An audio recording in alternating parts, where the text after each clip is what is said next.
Ah, yes, he does remember it well. And even though it was 26 years ago when Louis Jourdan played Gaston in Gigi, he has been since then in so many films. Three Coins in the Fountain, No Minor Vices, Can, Octopussy, which was so well received, and also several stage television appearances. He's done everything. And tonight at the Colonial Theater, Louis Jourdan once again will be appearing in Gigi, only this time in a different role. And That's right. It's a delight to have you here this morning. Thank you. Pleasure. Thank you. I found out that in America, sometimes we squeeze the hand very tight when we meet a man. No, you did it very well. Did I? Because I found out yesterday that if a Frenchman's going to kiss your hand, you don't squeeze him to death. Frenchman, then you see, the moment you mention kissing hands, this is immediately referring to the idea of the cliché Frenchman, which is, you see, Frenchmen kiss hands. They don't do that anymore, unfortunately. Perhaps. Why? Because I was born too late. Because I like that. How are you? I am very well. I couldn't be better. We have been playing Gigi, our new stage production of Gigi. It is absolutely delightful. We're having the whole company an absolutely marvelous time, and the audience is having a wonderful time with us. We share all this. It is there was in the picture, in Gigi, in the motion picture, there was some sort of miracle that happened to the motion picture. We didn't know when we were doing it that it was going to be such a success. So, and we never know, really. We never know. When something works, there is an element of miracle.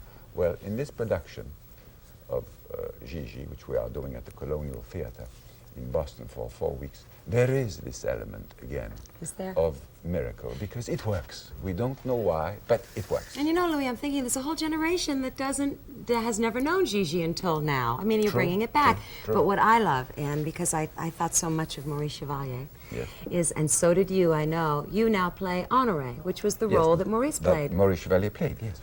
Are you loving that? Did you have the same feeling for him that I did and that many have Well, had? you see, when you are French and that you live in America, like I have, and work in America, Maurice Chevalier is inevitable.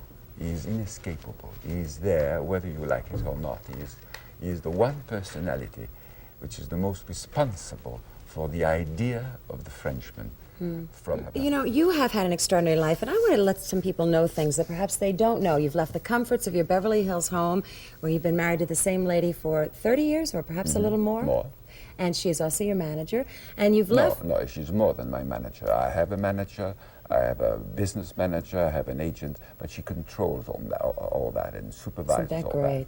that. And she's also, she has also a great influence, not only on my career, but on my work. Does she? So manager is not enough. She's much more than all that. All right. Mentor, everything, huh? Yes. But, you know, it's interesting, Louis, to read that you, in the early days, back in France, you joined what was a very strong underground, the French underground, didn't you? Yes, but this is, more than 35 years ago. This is ancient history, and I don't think we should talk about that. Let's talk about Gigi, please. Well, but the early days, we can, but, well, we have, and we will again, but the early days in France, there were some tough times getting through all of the things that you wanted to do before coming, because of David O. Selznick, to America. I mean, it was not easy. True. I mean, coming to America, when I came to America in 1946, this was after 4 years of occupation, and it was really arriving in God's country. We had had nothing to eat for 4 years. We went through agony for 4 years of German occupation. So I was, I think, the first Frenchman, or at least the first actor coming from France, arriving in America in 1946. So arriving in New York, I stayed first in New York for a month. David O. Selznick was my producer, and he was an extraordinary man, and told me, Louis, don't go to California immediately, stay in New York. Why? Because you must sense the importance of this town. You must know what New York is about. Don't fly immediately to California. California is only a part of these United States. After a month in New York, he told me, don't go to California, go to Washington. Have a sense of this democracy. Smart man. extraordinary man. And then as far as English is concerned, now you have to learn English. Learn English in the most proper way. Try, put yourself in the position and imagine that you can perhaps get rid of your accent, which of course was impossible. Thank goodness. It was too late. But I really studied, and he gave me the passion that I still have for the English language. I love the English language. Same and passion I would for love, America and democracy? Well, that is goes without saying, naturally. But the passion for the language is still now, and I regret, for instance, not to be able to speak English like John Gielgud. That I would love to speak like him.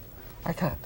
I'll take the way you speak English. Yes, but if I speak English like I do, and I always approach any part as if I didn't speak English, as a student, you see, because I have this passion for this language. So you mean it's really constant learning, you feel, huh? Yes, of course. But it is. It's a Our good profession lesson. it is constant learning. That's why you learn you every are- night. I And you think it must learn every night in order to get to this spontaneity. Every night you've got to reconstruct a spontaneity. This is really the